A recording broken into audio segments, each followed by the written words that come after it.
that kid, the one with no life by the age of 15, did they have a fair shake?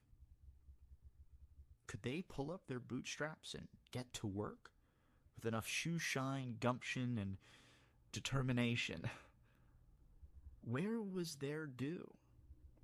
Meritocracy conveniently ignores the fact that success is not about grit or talent. There is an invisible framework that determines whether or not we climb that ladder.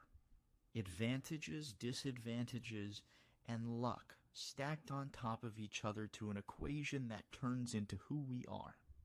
We get to worship those at the top, the geniuses of the world, and crucify the losers, the lowlifes, because they just couldn't stick it.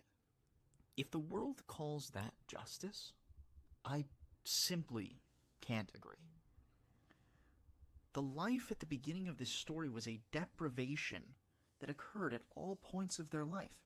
They were deprived of genetic traits conducive to have a fully functioning body. They were stripped of generational wealth that they never had, that could have protected them from a drought, that could have saved them from the loss of a loved one. There was no safety nets. There was no connections. There was no internships because your dad knows a guy. They were stripped of a stable home life where they could grow carefree, develop their interests, see the world. Some would say that person in Guzzo is just, they're unlucky. I call injustice.